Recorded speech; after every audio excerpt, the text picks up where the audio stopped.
starts singing a little song, and this little form starts growing under it. She looks under, needs a little more singing, keeps singing the song, and eventually Daddy has grown all back like new. And the buffalo is very impressed with this, and he says, that's really magnificent. And he says, tell you what, we will teach you our magical buffalo dance, and if you perform that buffalo dance, we then will offer ourselves to you as a willing sacrifice.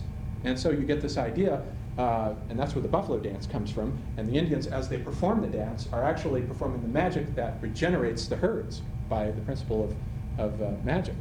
So you have this late echo in the story of the willing sacrifice, where the animal sort of offers itself to the hunter willingly, of this ancient Paleolithic myth. Then you have the next sort of historical strata echo that is still there in the story, is the whole concept of the fairy kingdom itself. The fairy kingdom, you notice that the fairies in these stories always exist in some hill somewhere. The fairy kingdom is actually, when the Celts came into Europe, they come in about 1000 BC, 1080 rather, and no, it is BC. They come in, and they come out of the mountains of Bavaria, and they settle in, but the areas that they've wandered into are, of course, the areas where you have all the great megalithic monuments, the monuments of Stonehenge and Avebury and all of that. And it's the myths of those peoples, these inhabitants who were there before the Celts came in, that become taken into their stories as the fairy people. These are the people that were worshipped by these sort of mother goddess worshipping societies that Maria Gimbutas writes all of her archaeological volumes about. So they have taken on the earlier myths of the peoples who were there before them, and the builders of Stonehenge and so forth.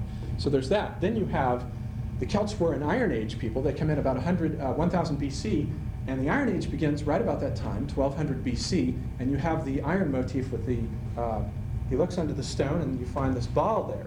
Well, that's the sword from the stone motif that you find in the Arthurian romances, and that in turn is a mythologization of the technology of the blacksmith, because the blacksmith is the one who has the power of extracting the iron from the ore, and that is part of that whole mythological tradition. So you find these, buried in this story, you can see these echoes of these earlier strata that are still persisting in the mythological imagination of Europe.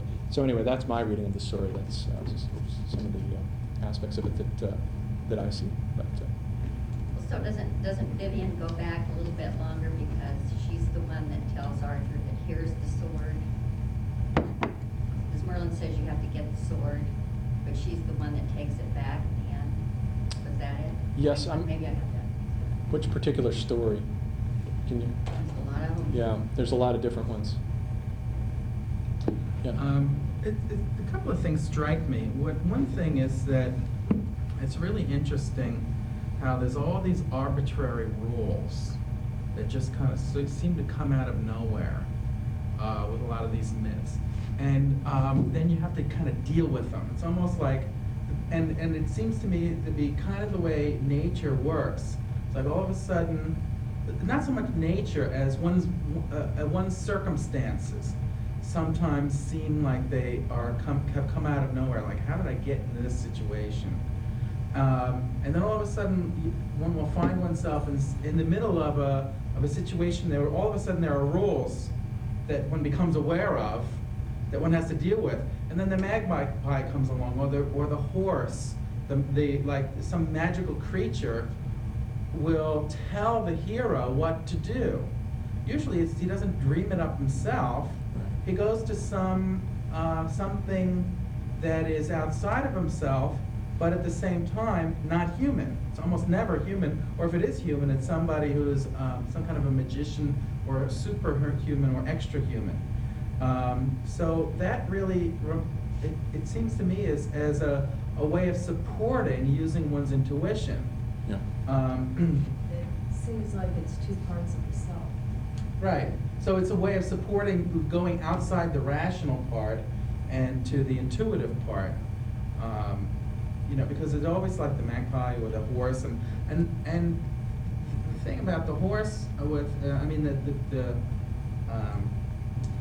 the sadness of having to deal with killing his friend, the horse, and then having it magically turn into something great afterwards is really interesting to me. I mean, of course, in these myths, usually the hero, it works for them. You know, it doesn't always work in real life necessarily. So it's easy to get, without the myth, it's easy to get depressed and give up. Yes, yes. That's, But also, yeah. when you think about, you know, all the times we have an idea that this is a good thing or a bad thing. And, you know, how circumstances can change our whole mind about whether something's good or bad based on, you know, the final outcome. But Yeah. It's like, you know, it's really seeing how in the myth, it's like, you know, what seems awful, you know, turns into a good thing. What seems Yeah, that's- really good turns into a really Yeah, horrible. that's something I've noticed again and again with these myths. That's a good point, that they always do seem to be saying that somehow underneath what's happening to you, things are not as bad as they seem. There are other forces at work underneath the surface that are orchestrating the pattern of, you know, your life appears to be falling apart. In Abu Qasim's example, his life is falling apart because he's resisting this process. He's doing the exact opposite of Kaneda, who is simply just surrendering himself, you know, just diving into this and allowing himself to be borne along.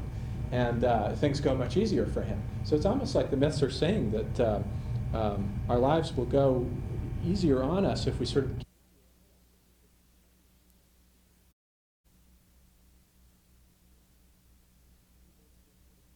Do this, and this, follow tradition to the letter, or else something horrible will befall you.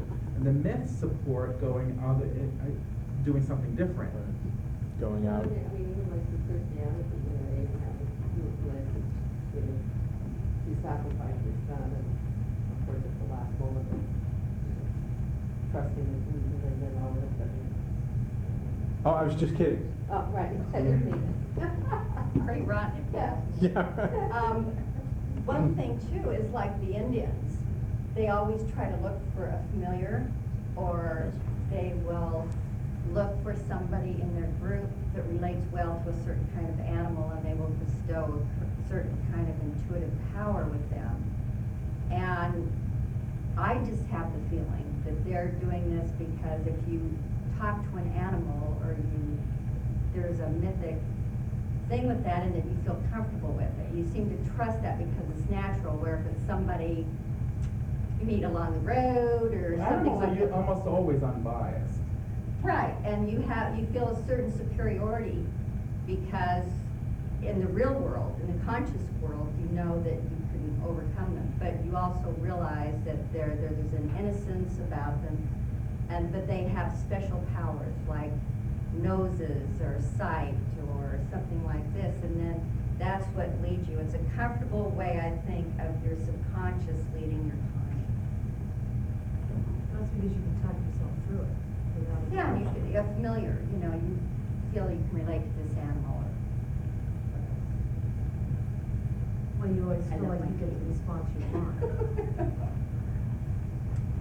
Also brings up some sort of an underlying link to the beauty of the beast with the, probably frog kids.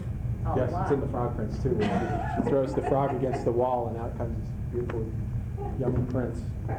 It's the same. I'm doing wrong, throw against the wall. Oh, this time I had it wrong. Well, let's look then at the other story, which comes out of the Christian tradition, which is a tradition famous for its fear of nature, and so represents the sort of opposite point of view of the Celtic trust in the magic of nature. And so we have a rather tormented tale of St. John Chrysostom. This is a very Germanic story. John Chrysostom was a real historical figure. He was born in Antioch in 345 AD. So this is in the early period of the church when it's just crystallizing and consolidating, and the pagan gods are beginning to fade out of existence.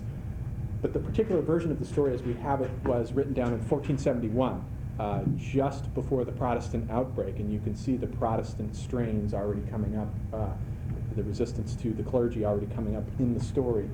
And so the story goes that the Pope, this particular Pope, likes to take horseback rides. And he's out one day riding his horse, and he hears a voice crying out in anguish. And he inquires of the voice, who are you, and why do you sound like you're in pain? And is there anything that I can do for you? And the voice says, no, there's nothing you can do for me.